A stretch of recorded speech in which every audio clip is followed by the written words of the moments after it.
Magandang umaga, kumusta po? Narito po ulit ang update natin para sa lagay ng ating panahon.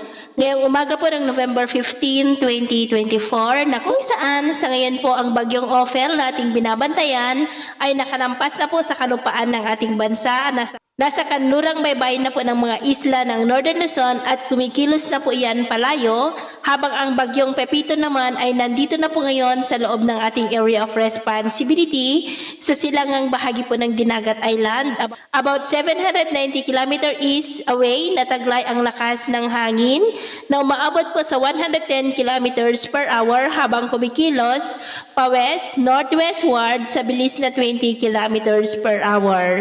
Mamayang hapon po ay nandyan na sa silahagi ng Visayas at bukas ng hapon ay lalapit po yan dyan sa may Bicol region na nagbabanta na maging super typhoon, at base po dito sa latest update ng track ay posible yan na mag-landfall bukas ng gabi o linggo po ng madaling araw dyan sa may Bicol region, lalo na po sa may Catanduanes, bago po nagbabanta na tawirin ang southern part ng Northern Luzon o kaya po ay ilang bahagi ng Central Luzon, pero hindi pa rin po inaalis ang posibilidad na magbago ang track na ito, lalo na at nasa karagatan pa ang bagyo, kaya patuloy po natin yan nababantayan. At sa lagay po ng ating panahon ngayong madaling araw ay generally fair weather sa malaking bahagi ng ating bansa, pero dahil kay bagyong Ophel ay may mga pag-uulan pa rin dyan sa may Batanes, Babuyan Islands, Ilocos Sur, Ilocos Norte, ilang bahagi ng Apayao at Cagayan.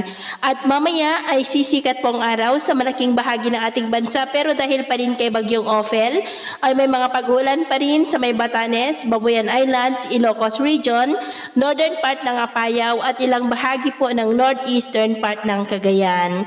At mamayang hapon, generally fair weather pa rin sa malaking bahagi ng ating bansa, pero may tsansa pa rin ng cloudy skies with isolated rains sa ilang bahagi po. At sa atin naman pong mga baybayin, dahil pa rin kay bagyong Ophel ay bawal pa rin ang papalaot sa buong seaboard ng extreme northern Luzon, maging po sa northern seaboard ng Ilocos Norte at seaboard ng Cagayan, dahil ang mga alon dyan ay posible po na aabot hanggang sa 5 to 8 meters height.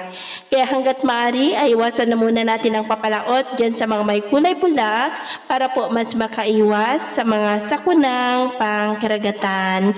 So yun po ang latest update natin sa araw na ito. At ako po muli si James na nagsasabing sa kahit anong pagsubok po na darating sa ating buhay, huwag po tayong mawawalan ng pag-asa. Thank you and God bless.